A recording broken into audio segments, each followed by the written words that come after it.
Liz Allan lays alone in bed, thinking back to better times, when she was first dating Harry Osborn, a charming, rich dork who could barely hold an umbrella. They laughed then. Now, she looks out the window with sadness, watching the rain pour down over New York. They were a happy, funny couple, as close as could be. No one was surprised they got married, but now Harry's dead and Liz is alone, looking over his things and thinking back to the past. There are still some good memories. A portrait Harry painted of her, kept safe all this time. But oddly, there's also a phone ringing. Liz answers it, but there's no response. Does money buy happiness? Even when they were together enjoying a luxurious beach house, she knew there was something beneath the surface. Harry wasn't happy. Not really. When Liz tried to talk to him about it, though, he turned it around on her, talking about her smile being practiced. You, Harry, keeping a secret phone from your wife? Back in the present, Liz throws the phone across the closet, and it hits a hidden compartment. Liz steps into the side room as it opens up. We all have darkness to conquer. You gotta face it head on. So the next time you feel like happiness is impossible, just laugh. Liz is left in the closet, clutching Harry's old Green Goblin mask. Her husband died fighting Spider-Man. Now she's alone to pick up the pieces of their lives. By morning, Liz is called in corporate help. She's CEO of Alchemax and has a contingent of guardsmen led by Spearhead to get the Goblin's gear out of her apartment safely. But she's got one obstacle. Her son, Normie. He doesn't want to lose the Goblin gear, claiming Harry left it to protect the pair of them. Outside, a man with binoculars watches as Liz and Normie argue. The young Osborn tries to wrestle a box of Goblin gear away from one of the guardsmen, knocking a pumpkin bomb away right to the feet of Harry's other son, Stanley.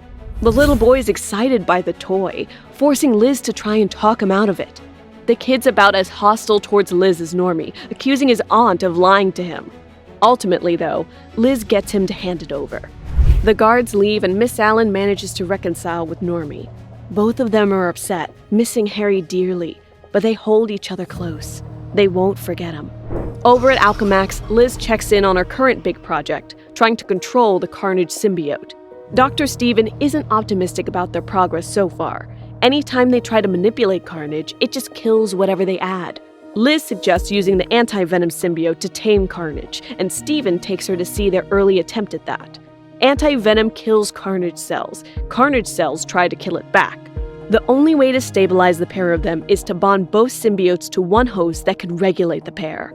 And even doing that can lead to unpredictable results, such as Grace here. Stephen bonded the Carnage symbiote to a chimpanzee as a test subject.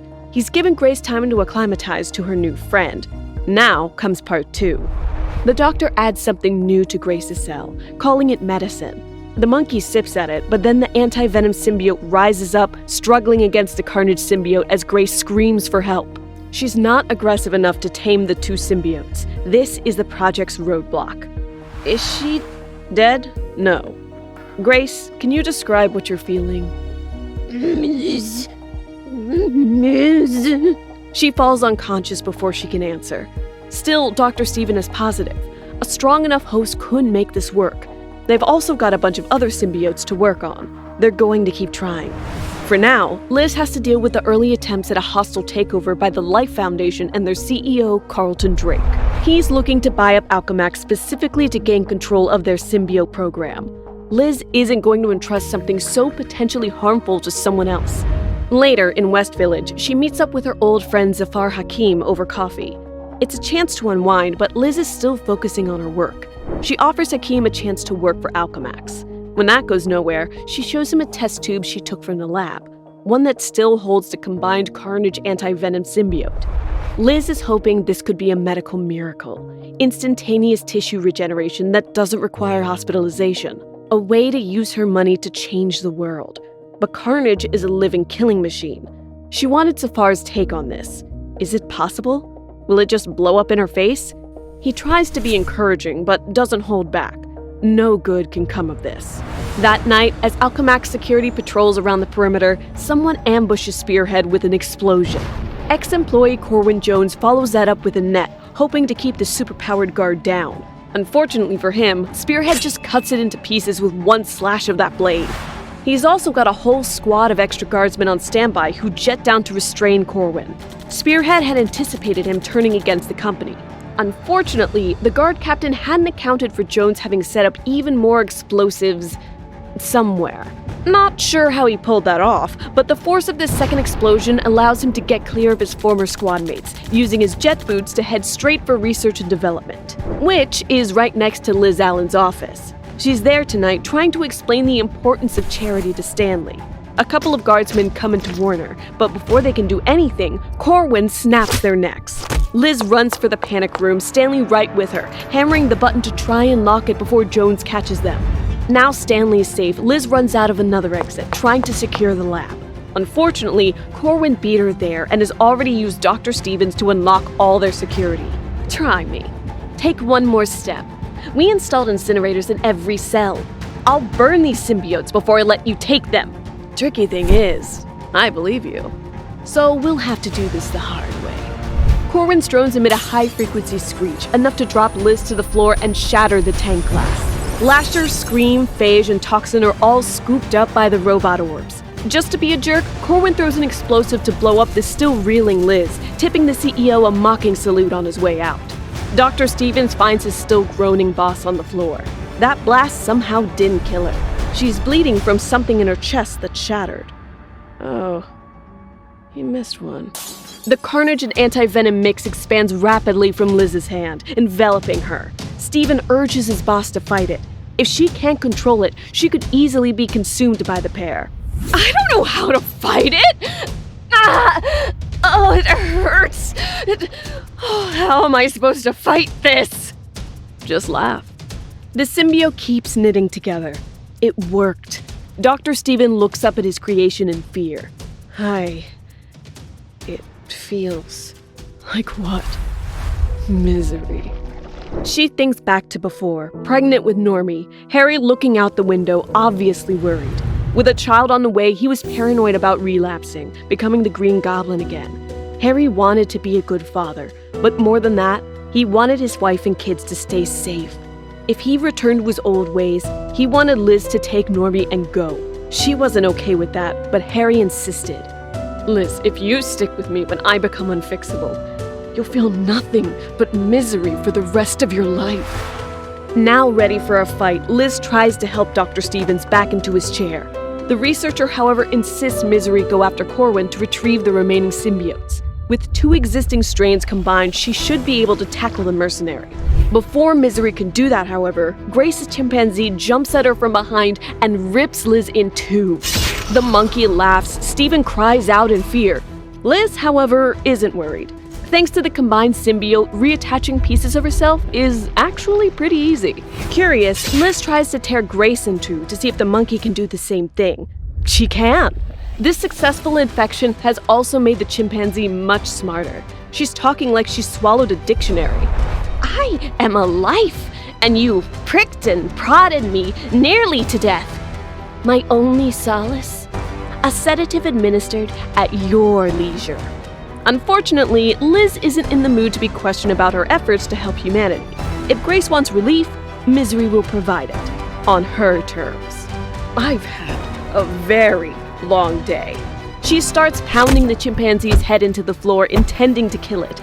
But then she stops. Stanley's found her, and he's shocked to see his symbiote-bonded adoptive mom ruthlessly punching a monkey to death. I mean, fair, kid. We've all been there, right? Once the pair leave Alchemax, a strange blonde woman in a raincoat follows, watching Liz and Stanley closely as she tries to apologize to him. The two hug it out, but Liz turns around. She can feel the stranger tailing her. The next day, Grace is resting safely in Alchemax. Liz has taken the monkey's words to heart and is planning to stop the testing. Her own situation is questionable. Liz worries that the symbiotes are tempting her into aggression. Steven claims it's the opposite. Miss Allan's aggression is what's allowing her to tame the suit. The doctor wants to run more tests, but Liz isn't willing to wait. They need to get the symbiotes back. That night, she's sneaking up on Corbin Jones's houseboat, ready to find her former employee. There's no sign of symbiotes, but he does have a creepy doll collection. You are trespassing. A very creepy doll collection. The dolls surround Misery. Before she can do anything, though, they all explode. Liz, are you okay? Yeah, I think so. Keep up the search. While the doctor's working on that, Liz heads back to meet Safar for a second date. He brings up their past working together in a hospital. They were a couple back then, and both Safar and Liz clearly miss those days. The mood getting to them, the pair draw close, finally sharing a passionate kiss. But... wait, I'm sorry. I'm not trying to send you mixed messages, Safar, because I do like you. It's so great to reconnect like this. It feels right. But I've got 2 boys and this company, and I still think about Harry every other hour, if I'm being honest. I need to figure some things out first. I think I get it now. First I thought you missed the hospital life, but now, I think maybe you never left it. You're still trying to fix everyone however you can. And I don't need fixing. So I'm always going to be low on your list. Take care of yourself, Liz. After that incredible failure of romance, Liz is in for a rough night. Not being able to sleep, she picks up the picture of her and Harry. Then she checks her last message from Dr. Stephen. Still no update, still no sleep, none. By 2:28, she's doing sit-ups to try and tire herself out. By 3:03, Liz has finally had enough. She is going to practice using her symbiote. Letting the costume form around her, Liz jumps out of her window and leaps through the air, firing off a web line as she falls through the New York skyline. The force carries her forward and right into a wall. However, Liz's impact didn't hurt her one bit. Her body reforms freely, completely undamaged. Next day, Dr. Stephen explains it. The Carnage and Anti-Venom symbiotes keep devouring each other while regenerating themselves. Liz's whole body is fair game now. Misery speculates that she can probably go even further, forming whole new shapes if she works out how to gain more control of the suit. For now, though, Stephen has a lead on Corwin Jones's location. Liz has a second assignment for him, tracking down the mysterious caller from that secret phone Harry had. As for Jones, Liz is going to handle him herself. She finds the man living in a rundown apartment, staring at an old TV and nibbling on Girl Scout cookies. Liz has come in a suit, not as Misery. She just steps into the apartment. No symbiote, no backup. Something didn't add up. Hitting Alchemax was a high-paying job. But you're not living the high life, are you? Then, I figured it out. The military politics that discharged you, then the fight with the VA over medical bills, it all adds up. You're dying. Liz has this all figured out. Carlton Drake, the guy who tried to take over Alchemax, hired Corwin to steal the symbiotes. Jones doesn't care about the money enough to spend it. He just wants to tie up loose ends, finally accept his death. But even after stealing from her, hurting her employees, Liz wants to offer him an out. She wants to pay for his treatment as an Alchemax employee. Let me help you, Corwin. Jones is silent for a time. When he speaks, though, he just swears, calling Liz a stupid. He knows the 2 symbiotes he missed were bonded to her. Unfortunately, he's bonded the remaining 4 to himself, and even added the Riot and Agony strains. With the powers of 6 symbiotes united, Corwin towers above Liz. He's madness now, a monster with far too many heads and mouths, and he's laughing at Misery. That was hilarious, watching you walk in here thinking I needed some kind of handout. So eager to help people. Something I learned early in life, Miss Allan. No good deed goes unpunished. By the time Spearhead and his team arrive, the apartment's been trashed. Corwin and the unconscious Liz are long gone. However, Dr. Stephen has good news. For some reason, he's gotten a tip through that mystery phone that's given him Liz's location. Whoever Harry was talking to also cares about Liz, apparently. Stephen sends Spearhead the location. The agent steps out into the fire escape, ready to chase his missing boss. One of Jones's creepy explosive dolls is monitoring him, but before it can do anything more, something snaps its head off. Alas, poor Yorick. Spider-Man's also on Liz's trail. Misery regains consciousness in a ruined room. A bunch more creepy dolls staring at her from the shadows. Corwin Jones is on the phone with his employer as his minions jump up on Liz, trying to keep her down, even using laser eyes to subdue her. By the time Jones turns around, however, the fight's already over. So, you're a grown man who plays with dolls, huh? That's cute, Corwin. It's madness now. The doll lasers start blasting at the multi-symbiote. Madness's component parts scream in pain as they rip his own sentries to pieces. But once the pain clears up, Madness charges forward and cuts Misery in two just by bringing his hand down on her shoulder. Unfortunately for Jones, even that kind of injury isn't enough to slow the regenerating Liz Allan down. She puts a hand on Madness's throat, focusing the anti-venom symbiote there. All Madness's component parts should be vulnerable to the ultimate symbiote killer. Corwin screams as Liz's touch starts to take effect, each of his attached friends moaning, crying out in pain. The screaming! It won't stop! Their pain is my pain, but so is their strength. Madness pulls Misery up and off of his throat, slamming her right into the roof and knocking debris across the room before dropping his opponent to the ground. That wasn't enough to kill him. Do you want to know what's up with the doll collection? It's simple. The best security system is one you don't suspect. It's not too different from yourself. Day to day, all people see is that cute face of yours. They have no idea you've got a killer symbiote hidden underneath. Makes me want to see what else you're hiding. And with one mighty pull, Madness rips Misery to pieces, his symbiotes helping the oversized monster tear the woman apart. Liz is left a disconnected series of body parts on the floor, trying to knit herself back together again. Aw, that's all you got, huh? Too bad. I was just starting to find you interesting. Madness's face looks down at her, the monster laughing with all 7 mouths. Before Misery can recover, Corwin uses his drones to flash freeze her component pieces. But now I see it. You're just a girl who keeps failing upward. Husband dies, you get his company. Someone steals your symbiotes, you take the leftovers. There's nothing special about Liz Allan, is there? With those final words, Misery loses consciousness. Spidey's on her tail, sticking to the hovercraft Spearhead and the Alchemax crew are using to try and find Liz. He's even gotten her father-in-law, Normie Osborn, watching Stanley and Normie until she gets back. Corwin's managed to hand Liz over to the Life Foundation, the people who hired him to steal the symbiotes in the first place. Misery's trapped in a status tube, ready for the rival group's scientists to take a closer look at her. Seemingly hearing something in the vents, Corwin pulls a pistol and points up. The blonde lady who'd been following Liz earlier is hidden up there, but she's out of sight, and Life CEO Carlton Drake is convinced this place is highly secure. No one could have gotten in, right? Back at Alchemax, Grace the chimpanzee has worked out who sent Dr. Steven that message with Liz's location. She knows who could have been spying on the Life Foundation for them. Dr. Steven hasn't managed to trace the number directly, but Grace is thinking over it a different way. The secret phone's the key.